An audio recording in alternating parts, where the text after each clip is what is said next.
Chapter 13. There was a layer of frost lining the window above the sink, and the double doors of Hermione's kitchen that led outside were icy, too. December had crept up on them in a hurry, and it hadn't fully settled in Draco's stomach that he'd had Hermione and Scorpius in his life for months now. Having them around meant all of the terrible years that had led to now no longer mattered. If he'd had to do it all over again, he would without question, if it meant he'd end up right here with them again. Hermione hummed as the corner of her lips turned upward. She lingered in front of the stovetop, her hair tied up in a knot with short strands framing her face, entirely focused on not burning the hot chocolate. Like the night before when he decided to snug her against the counter with Scorpius upstairs. She didn't notice him staring. Or she did. Draco wouldn't have been surprised. He'd never quite curbed his staring habit, and he couldn't silence the constant voice in his head repeating, "She's alive. She's alive." "What did you do today, Scorpius?" His son, even thinking about the words always sent a rush through him, sat at the dining table, a bright grin plastered on his face as he flipped open a book. Typical. "I helped Miss Clara wrap presents. Did you know there are kids who don't get presents?" Hermione cast a long look at him. "I do. Not every child is as lucky as you, Scorpius. When you were first born, villagers bought you presents for your first Christmas." Eyes wide, Scorpius turned entirely around in his chair to face them. "They did?" She nodded. "There were so many of them, I couldn't see the floor Christmas morning. People band together during the holidays, love. It's not only about getting things, it's also about giving them." Scorpius' face was blank as he absorbed this information, looking from Draco to his mom and back to Draco again. "Could we give them presents?" Her face broke into a grin. "Of course. I always do, but I'll let you help me this year." Drumming his fingers against the back of the chair, Scorpius asked, "Do you think they would like my old toys? I can't play with them all." Draco caught her eyes beginning to water as a soft sound caught in her throat. "Merlin, he's inherited everything good from his mother."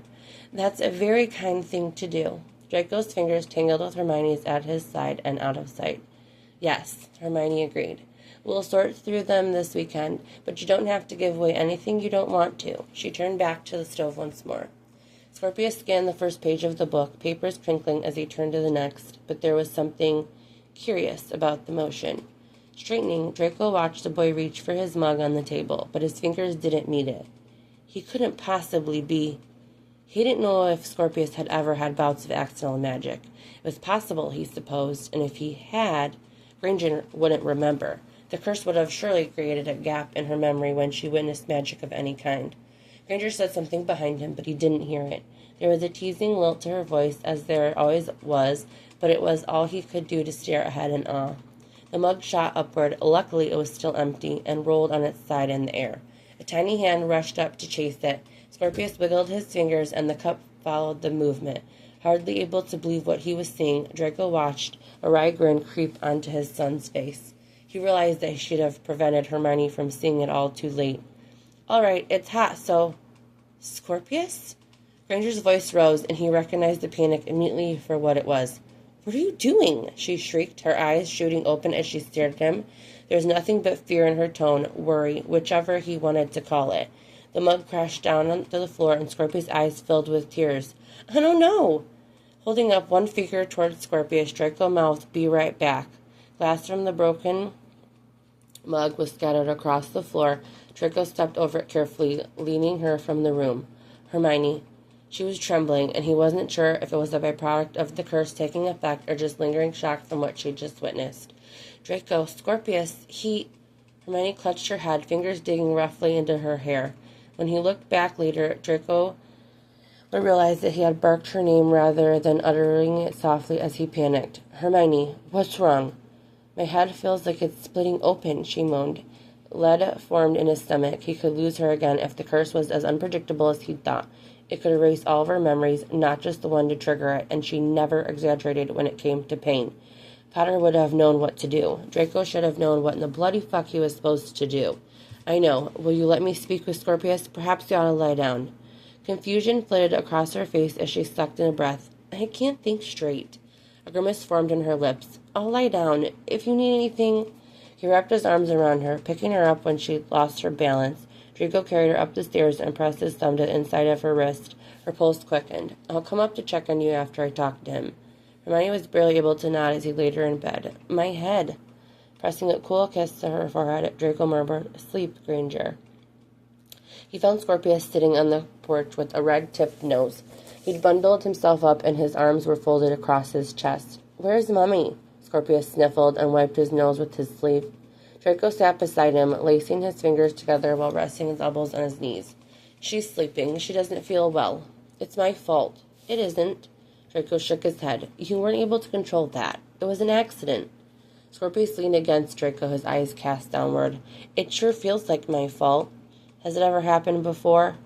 Suddenly interested in the falling snow, it took several moments for Scorpius to swallow. One time at Miss Clara's, there were cookies in a jar on the shelf. I just wanted one, and then it was in my hand. I didn't open the jar. Fucking Merlin's balls. He summoned something? Did Miss Clara see you do it? Scorpius wrapped his arms around Draco's arm, nuzzling his face and snot into his sleeve. No. First he'd summoned something to himself, and now the hovering mug. Draco sighed. This could be bad. If Hermione were to see it again, there was no way of knowing how she would react. How did it feel? His head snapped up. Strange, but not strange. Like I knew what I was doing. Draco smirked. While what he was about to do might not be the best option, it was the only one that would put Scorpius at ease. Watch this, he murmured, reaching into his sleeve and pulling his wand from the holster strapped to his forearm. Expecto Patronum. Wispy lights filtered from the end of his wand, surrounding them as a familiar little animal burst forward. What's that? Scorpius squeaked, scrambling away. Snorting a laugh, Draco coaxed him forward. It's an otter. She won't hurt you. Scorpius reached out, his fingers brushing the nose of Draco's Patronus as his mouth dropped open. It's not a real otter. No. What is it?